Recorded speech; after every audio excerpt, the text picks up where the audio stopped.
So now will be the last talk in this session, which will be given by William Clements.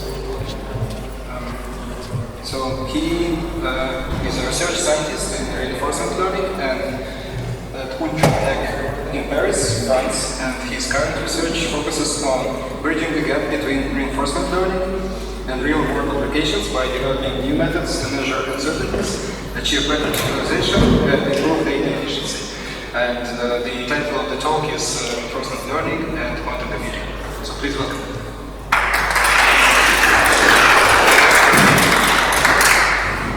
Thanks a lot for the introduction. I'm going to start this talk with a comic.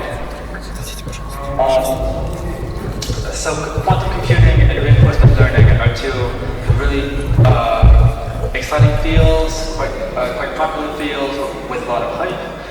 And they're also really different fields. It's different people who work in them, they have different vocabularies, different concepts. And it's not often that people talk about the two of them together. But I think today is an opportunity to think about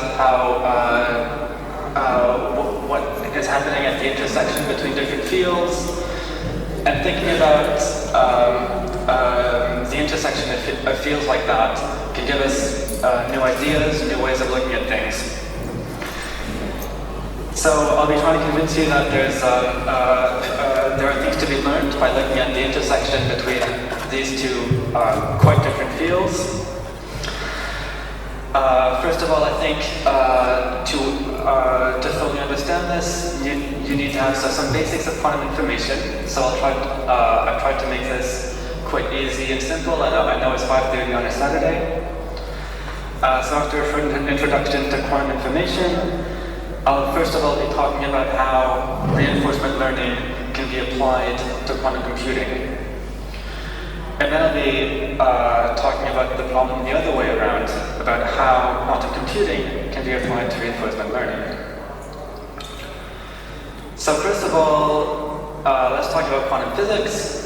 Quantum physics is the type of physics that governs the properties of very small physical systems, so individual particles of light, photons, atoms, other small systems, and those are fundamentally different than the laws obeyed by classical systems.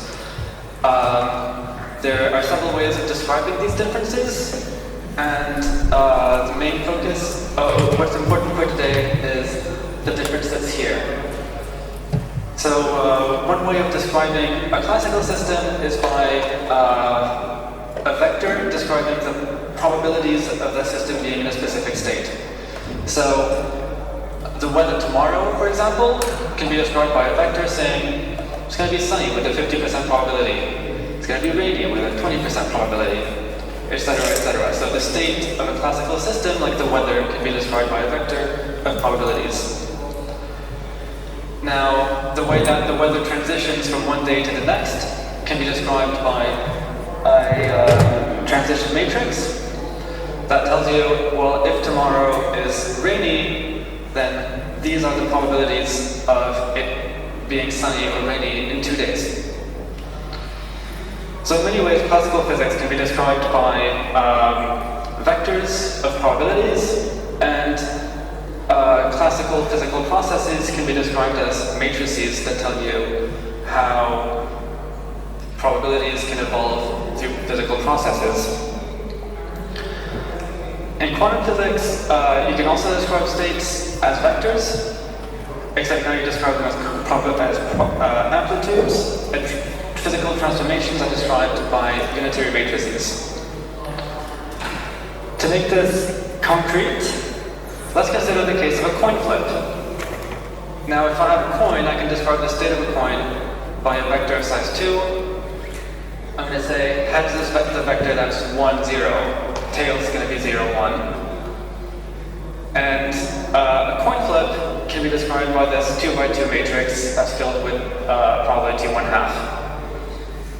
Now, if I take a coin and I flip it, and I don't look at it, the vector that describes it is now 1/2, 1/2. If I flip it again, it still is 1/2, 1/2. I've applied this 2x2 matrix to the heads vector twice. Now, if you take a quantum point, you start at heads. The unitary matrix, the matrix that describes a point flip, has to be unitary. That's what it looks like. And now, if you do a first quantum point flip, you end up with a new vector that has equal amplitudes to be heads or tails. And now, what's different is that if you flip it a second time, you end up back at heads. So, the fact that the mathematics describing classical systems and quantum systems are different can lead to many interesting phenomena. So one of them is superposition of states. So if you take the example of Schrodinger's cat, if you put it in a box that has a physical system that is such that with probability 1/2 the cat dies and probably 1/2 it doesn't, then you would describe the state of the cat as being in a superposition and being alive and dead. Also, if I look at a coin that I flipped once with a quantum coin flip, I would say it's in a superposition of being in heads and tails with equal amplitude. Now that's quite different from being from having 1/2 probability of being heads, 1/2 probability of being tails, because as I mentioned, if I flip it again, then I end up having heads again. Also, another difference between quantum systems and classical systems is that whenever a quantum system interacts with a classical environment, for example through a measurement, the system collapses to a single state, the probability of which is given by the amplitude squared. Now, the fact that a quantum system collapses when it interacts with a classical environment will be a problem in reinforcement learning. I'll get back to that later. And another property is entanglement, which is that you can have superpositions of many different quantum systems that are such that if you do a measurement on one, then that perturbs the state of another part of the system. So you can really have quite complex quantum states that are created. So why is quantum physics interesting for quantum computing? Fundamentally, that's because computers are physical objects that are limited by the laws of physics. Now, one example of that is Landauer's principle, which states that erasing a bit of information fundamentally costs you energy. That illustrates that there's a really strong link between computing and physics. There's also the fact that complexity classes actually derive from the laws of physics. Computational complexity tells you how many physical resources in terms of time or in terms of calculations you need to do something. If you could have a computer that could do all possible calculations simultaneously, I'm not saying a quantum computer can do this. If you had one, then you'd have very different complexity classes. Now, because you can, so if you have different physical laws, you can have different computational complexities. And because quantum physics is more general than classical physics, or classical physics can be seen as a restriction of quantum physics, quantum computing allows you to have different computing classes, and in particular, the quantum equivalent of P is something that's called dqp, which is believed to be strictly larger than P, and kind of in this, in its own category, right there. So if you have access to new complexity classes, you can do certain calculations much more efficiently than you could with a classical computer. How do you do this? Whereas classical computers have bits, quantum computers have qubits, which can be in an arbitrary superposition of 0 and 1, as opposed to classical computers, which are either 0 or 1. So in quantum physics, we're going to write the state of a qubit as those two caps out of there, with the bracket, those symbols there. And the state of a qubit is written by a vector of size 2. And that vector of size 2 is also written as alpha 0 plus beta 1. Differences between, so what's specific about operations on quantum bits is that amplitudes are continuous, whereas bits in classical computing are discrete. Quantum operations, they try to change the amplitudes, so quantum logic gates affect the amplitudes of your qubits. And whenever you have a measurement or an interaction with a classical environment, you collapse the qubit. Now that's for one qubit. If you have more than one qubit, you have larger and larger superpositions. So if you have 2 qubits, you have there's a state of your 2 qubits that is described by a size 4 vector. You have 3 qubits that is described by a size 8 vector, etc., etc. So this was all quite theoretical. Physically, what is a qubit? I'm going to take one example of how you can make a qubit using a photon.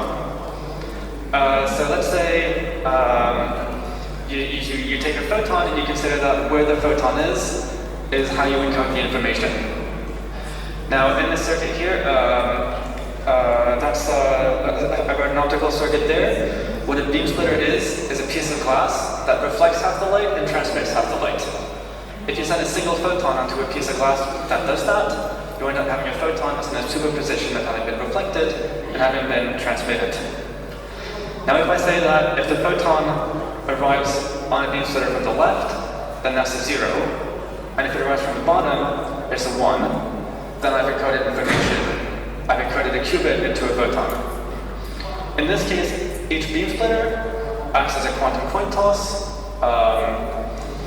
In a circuit like this, where I have 2 beam splitters and mirrors that just reroute the photon, then the photon always exits the same port, in the same way that if I flip a quantum coin twice, it always ends up the way it started.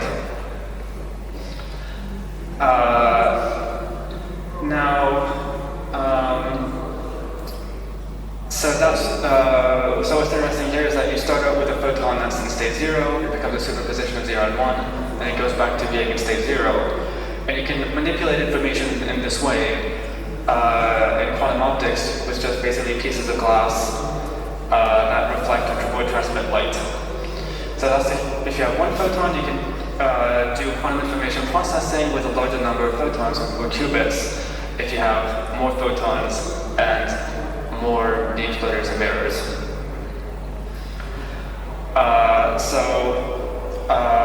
For quantum information processing, the big advantage comes from the fact that whereas a classical computer with n bits can only be in a single state, a quantum computer with n qubits can be in a superposition of 2 to the power n different states. And a quantum computer will try and act on the amplitudes of the different states in that superposition, typically in the way that's written here, where you start out by preparing quantum states, you have them all, you do a bunch of unitary operations, so quantum logic gates on them, and then you measure the system. What you're trying to achieve is a quantum operation that manipulates the amplitude so that when you actually do the measurement, you have a high probability that it will give you the correct result. So now we're going to go into 3 examples of how quantum computation can be useful. So the first one is the problem of finding an item, a specific item omega, in an unsorted database of size n.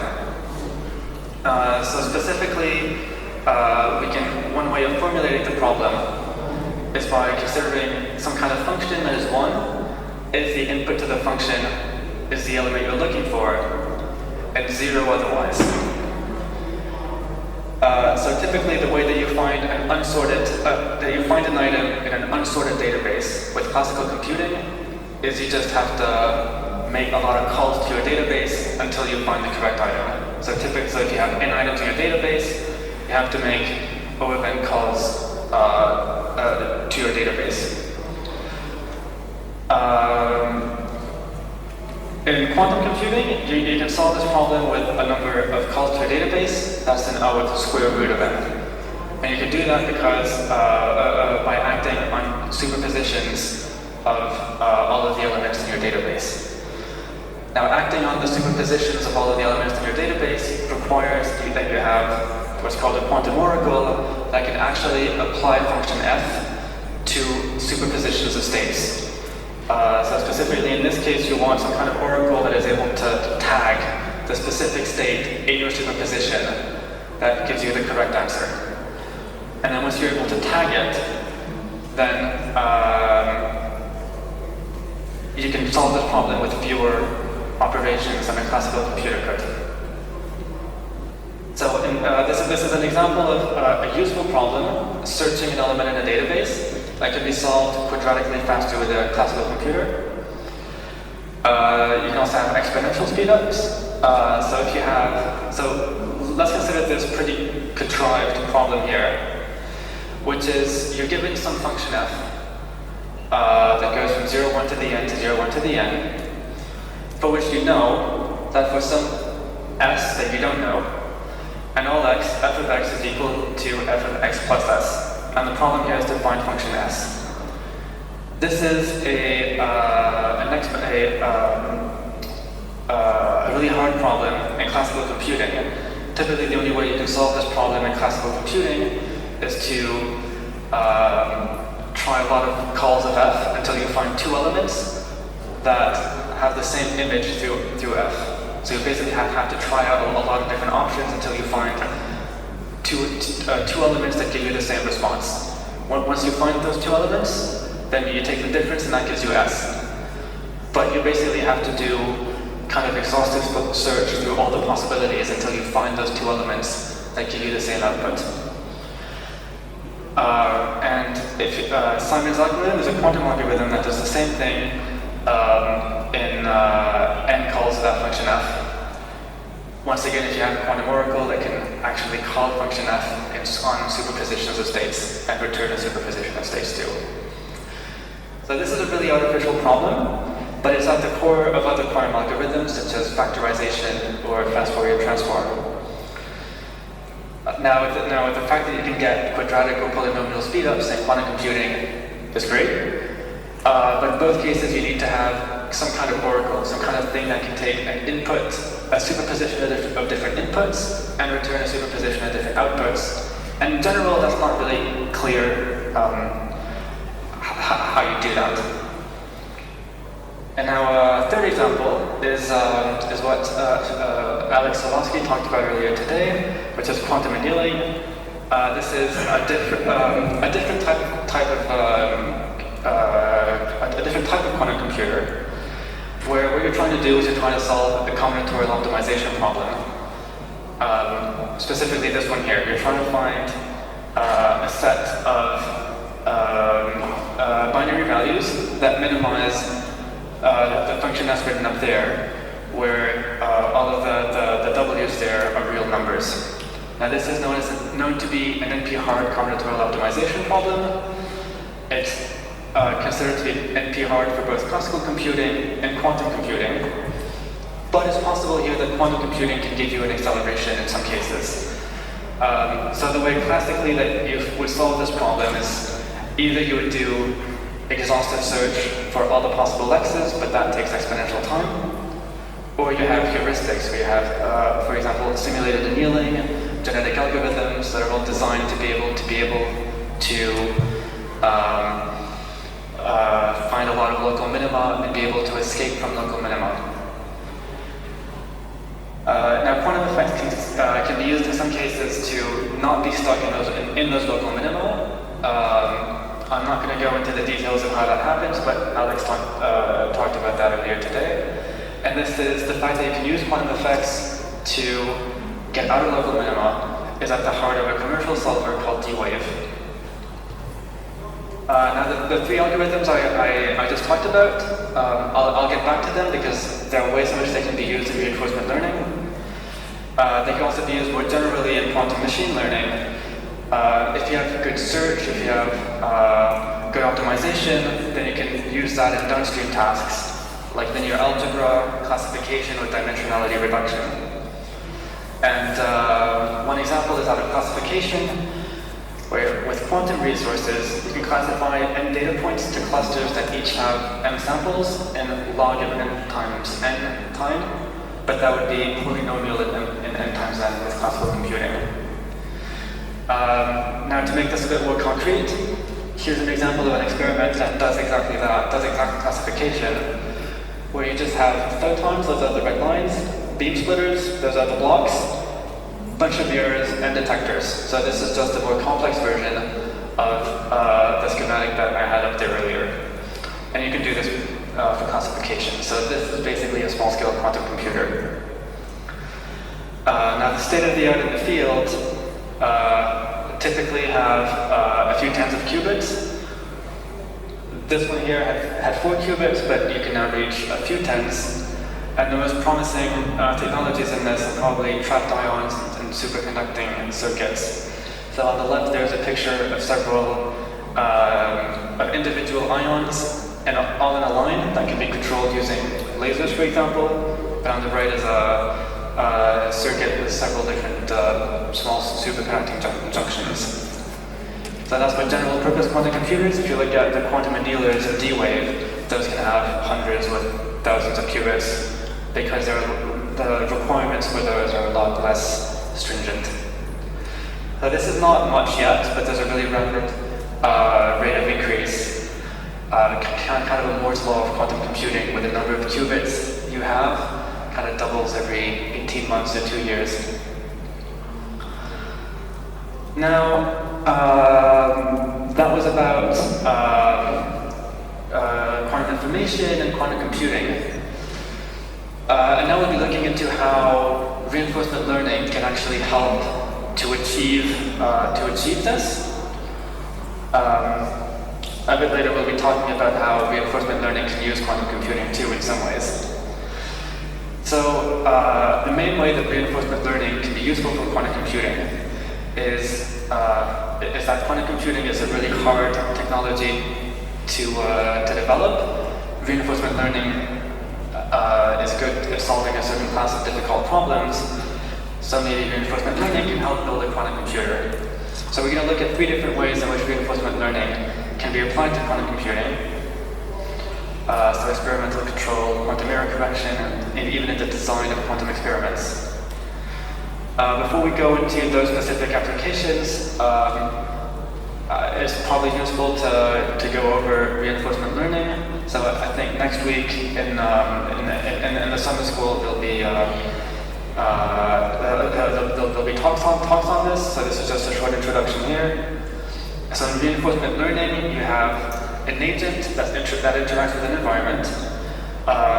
The agent performs action on the environment and then receives feedback in the form of observations and rewards. So by the way, it's quite common in reinforcement learning to talk about states of the environment, but I'm going to keep the word states to talk about quantum states. I'm just going to talk about observations in the case of reinforcement learning. And the agent's objective is to find a policy, which is a mapping from the observations it gets, which are x's here, to the actions that it should do in order to maximize the sum of the rewards that it will get over the course of an episode. You often also have a discount factor there that privileges short-term rewards over longer-term rewards. So typically the learning process in reinforcement learning involves first finding a way to explore the environment so that the agent can identify where the rewards are and how to get them. And then the second stage, exploitation, in which the actions have to be optimized in order to get as many rewards as possible. Now there are several ways in which you can find an optimal policy for this.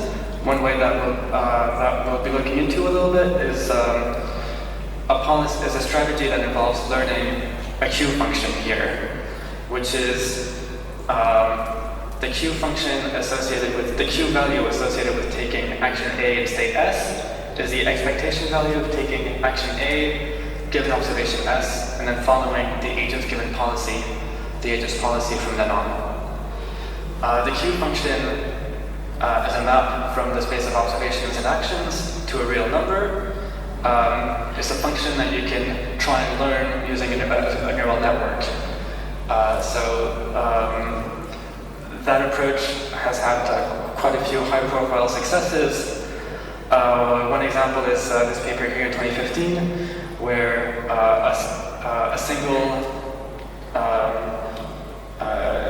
agent architecture that uses a neural network was able to get high scores on many old Atari games. So for example, there's this game here where the agent has to be able to break the bricks by bouncing a ball on a paddle. So in this case, the observations are the pixels from the game. The actions involve moving the paddle left and right, and the agent gets a reward of 1 whenever the agent breaks a brick.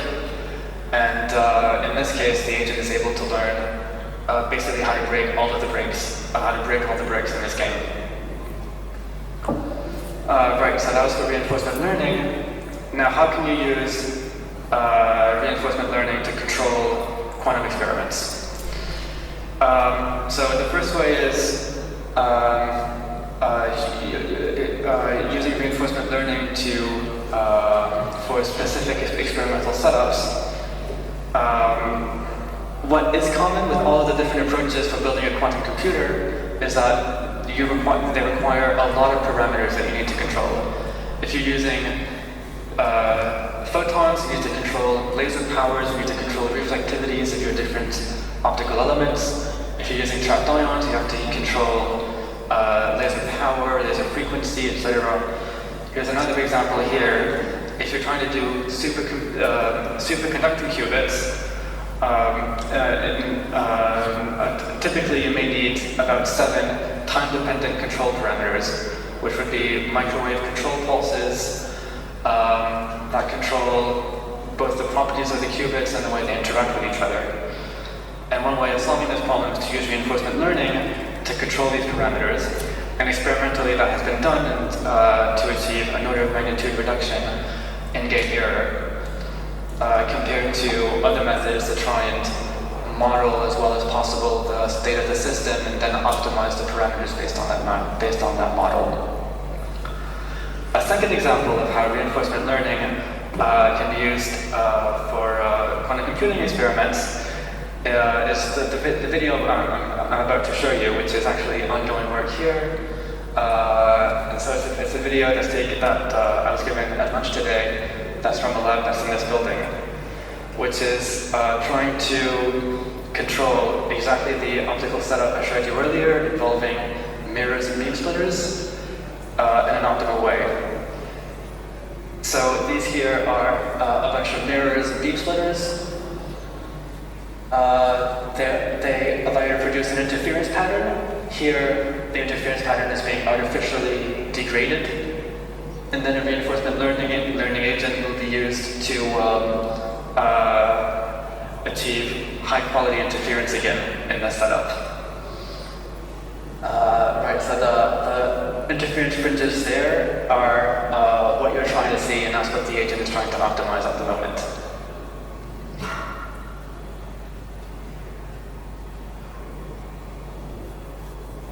Right, so that's an example of a nearby example of how you can use reinforcement learning for quantum experiments.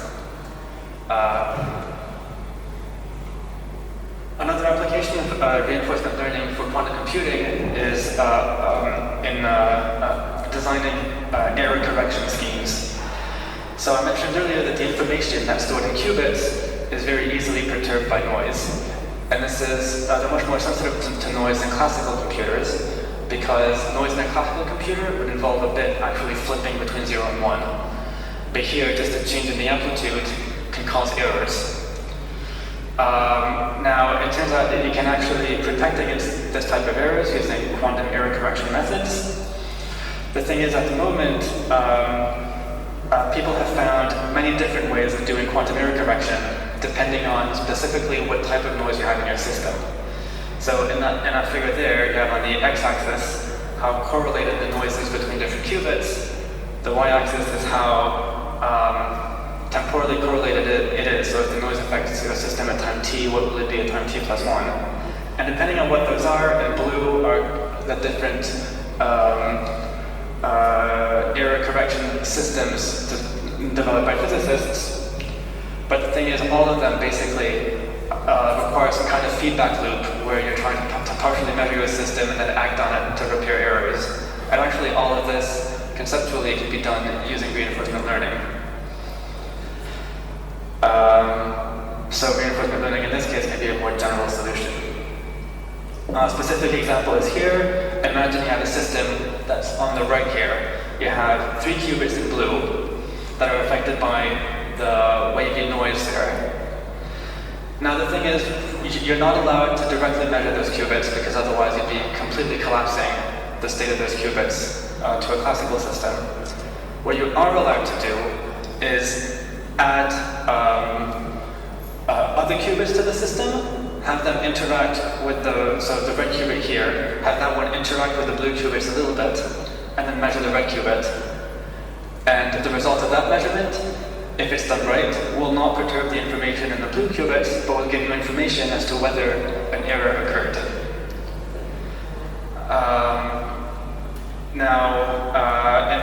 In this paper here, what was done is develop a reinforcement learning agent that takes as observations the measurements done on the red qubits. It processes those measurement results with a neural network and then returns an action, which can be a logic gate done on the blue qubits to correct the information that's in there. And in that case, the reward is what they call the recoverable quantum information. You can also use, so another application of reinforcement learning for quantum computing is designing quantum experiments. So the problem you have here is that it often happens that you know what kind of quantum state you want to create. You don't know how to make it. So if I look back at the example of quantum optics, if you know what kind of state you want to create, where should you put your mirrors, your lasers, etc., to achieve that quantum state? So let's consider the case of how do you want? Imagine you have a photon that's in a superposition of having been reflected and having been transmitted. What do you have to do to have the photon deterministically be in one place? Well, you could use the type of circuit that's here to try and get it back to being in a single state that's not a superposition. So there are several ways of doing this. What's quite common is just to use brute force search, where you're going to try different combinations of mirrors, laser powers, laser frequencies, etc. Try and simulate the output on a computer, and then once you've found the state you're looking for in a computer, then that's the experiment you do. For example, I've done a bit of work trying to produce a quantum state that is the quantum state of a molecule undergoing a chemical reaction. And in order to produce that quantum state, I had to do brute force search on the parameters of the experiment. Now, brute force search works if you have a small experiment. If you want to produce a complicated quantum state, that's going to require a lot more optical elements. This is not going to work. A solution that's been proposed for that is reinforcement learning. One way of solving this problem would be the decision process that's written there, where the agent receives an observation, which is the current state of the optical setup, where the mirrors are, where the beam splitters are, etc. It can do an action, which is add or replace an optical element, and then it receives a reward, which is how close the quantum state that is created is to what you wanted to make in the first place. You can also subtract the complexity of the experiment to the reward to try and encourage the agent to come up with simple experimental setups to produce the quantum state you're looking for. Now, using reinforcement learning, or anyway, smarter search, is one way of scaling up this approach and designing more complex experiments. So now that was for how you can apply reinforcement learning to quantum computing, but you can also do the opposite. You can think of how quantum computing can be helpful for reinforcement learning. So there are several ways to think about this. First of all, we can not change anything at all about the framework of reinforcement learning, and we just decide that we're going to give a quantum computer to the agent, and because you can compute some things faster with a quantum computer, maybe the agent can do some calculations faster, and maybe that would be useful for reinforcement learning. Another way you can approach the problem is by having a fully quantum formulation of reinforcement learning, where let's say the agent can decide to send a superposition of actions to the environment, and the environment may be able to respond by returning a superposition of rewards or observations. I'll get back to why this is potentially a good thing to do. Now, before I continue, I do want to say that how quantum computing can be applied to reinforcement learning is a really new field. There are a lot of interesting ideas in there, but it's all still quite young and tentative. So we're going to look at the first option first, which is at this option first, which is can an agent, let's say a robot, learn better if you give it a quantum computer? So the answer is yes. Quantum computers can be used by reinforcement learning agents, for example, for improved function approximation, for also faster planning in the case of model-based reinforcement learning. I'm just going to focus in this talk on function approximation. So at the moment, in reinforcement learning, classical agents are all given specific means to process the information. One example is that this agent we looked at, the DQ1 agent, uses a feedforward neural network and backpropagation to learn to play Atari games. There are many other ways that agent could have approached learning to play those games. And this is not necessarily optimal because to learn to play those games, it took about 36 hours of real-time play. Was it days? Anyway, a lot of time. And anyway, a lot more time than it would take a human to learn to play this game. It's also quite fiddly. There are a lot of hyperparameters that have to be tuned for this experiment. There's also potentially the problem of being stuck in a minimum where the agent stops improving at some point.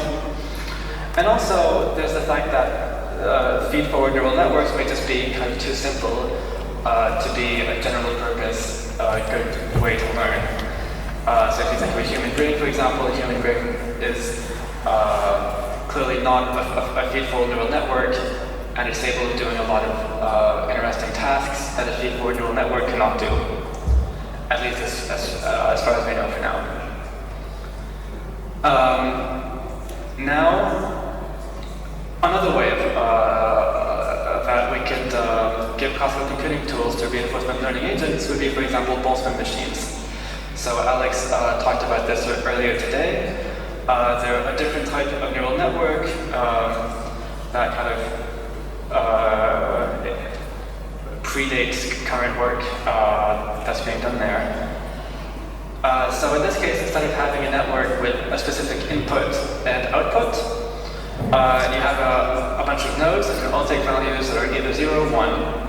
All the nodes are connected with certain weights, and to each configuration of nodes we associate a specific energy,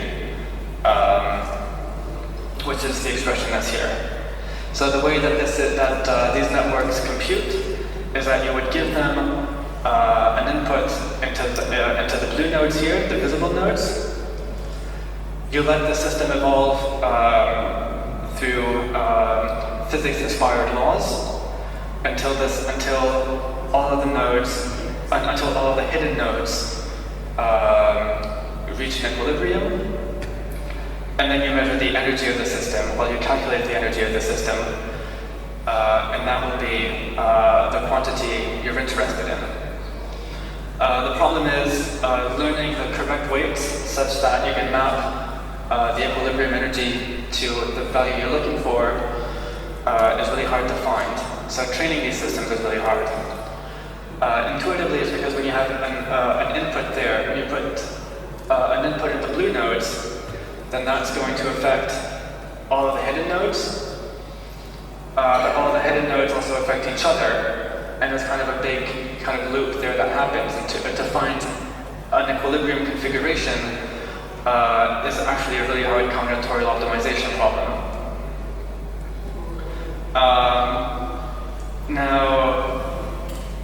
Possibly a reason that these have now been superseded in practical applications by feedforward neural networks is just that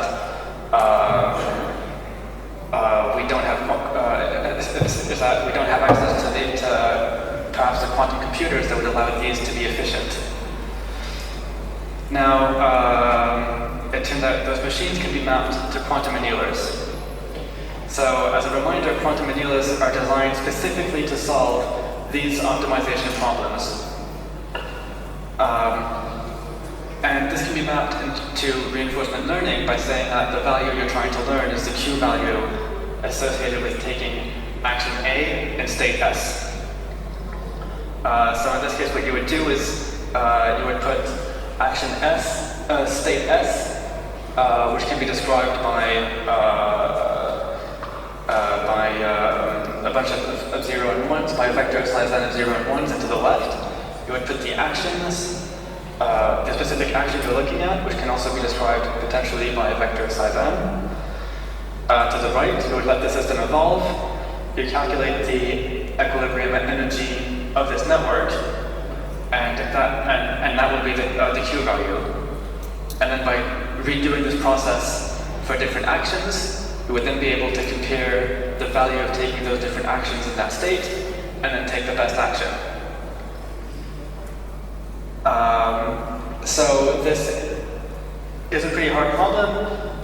What's interesting is the fact that you can use quantum annealing to train those networks, in some cases more efficiently than you would be able to do this with a classical computer, possibly. Now this is, for example, one way in which you could imagine replacing reinforcement learning agents, the classical computations with quantum computations. I imagine it's likely other ways will be invented in the future too, and it's definitely possible to imagine that giving a quantum computer to an agent will at one point be able to really be practical. Also, by the way, this specific way of doing reinforcement learning with quantum annealing was actually done with a D-wave machine, and they were able to solve small grid world problems. So anyway, that was one possible way of thinking about how quantum computing can be useful in reinforcement learning. The second way you can think about it is by introducing a quantum formulation of reinforcement learning. The first thing we'll think about is what happens if your agent is quantum. So what happens if your agent can produce superpositions of actions and your environment is classical. Now this doesn't do anything because if your quantum agent interacts with a classical environment, the quantum agent stops being quantum and just returns a single action. So actually there's, if only your agent is quantum but your environment is classical, there's no way you can actually learn faster being in terms of number of interactions with the environment. But now we're going to look into the question of what if both the agent and the environment are quantum. So in this case, the environment can accept a superposition of actions and can return a superposition of observations, superposition of states in this case. And you can have some pretty strange, unintuitive things that happen. So for example, an optimal policy can involve superpositions of states or actions. Kind of a concrete example for this is, say I'm given a coin that's heads, and the reinforcement learning task is that it has to be heads after 2 operations. An optimal policy for this is to do 2 quantum coin flips on it, in which case the trajectory followed by the coin is one that involves superpositions of states, because after the first coin flip, it's in a superposition of being heads and tails. What's also special in this case is that you have limited outside access to actually what's going on. Because if you're trying to actually see what's happening, if you try to actually measure what's happening to the agent or the environment, you collapse the system. So whatever learning process happens in that case has to be kind of a closed, self-contained thing that is quite difficult to follow from an outside observer. Also, another question you may have is whether it's actually useful to consider quantum formulations of reinforcement learning where everything is in a superposition. And actually it is, because you could consider that there are many cases where you would want to train a reinforcement learning agent in simulation and then deploy it in real life. And you can imagine running a simulation on a quantum computer, for example, a quantum version of, a quantum Atari emulator that can be in a superposition of all of the different Atari game frames at the same time. And if your agent can learn faster running on this kind of quantum simulation, and you can then deploy that in the real world, then you've gained something. It's also the case in model-based reinforcement learning, where the agent tries to build up its own representation of the model, and we can definitely imagine having that model run on a quantum computer and also be in a superposition. So it turns out in this case you can actually provably get quadratic accelerations in learning. Let's consider this specific scenario here. It's an unknown environment with really sparse rewards, and in that case, finding a sequence of actions that leads to a reward is quite difficult. Now in this case, you can map this to search in an unsorted database. You're trying to search for the sequence of actions that leads to a reward among a lot of different possible actions. Classically, you would have to try a lot of different actions before you found the sequence of actions that led to a reward. But with a quantum computer and Grover's algorithm, you can find the sequence of rewards quadratically faster. Now, what this requires is having a quantum oracle for the rewards in the environment, so some kind of system that can tag the specific sequence of actions that leads to a reward. But this can be done. There is a limitation specifically to this. This only works if you're in an environment that is deterministic and that you can always reset to exactly the same state. That's because in this specific formulation of the problem, there's no notion of state. You're just looking for the sequence of actions that will lead to that first reward. But then once you've found that first reward, then you can use classical reinforcement learning algorithms to then improve from there.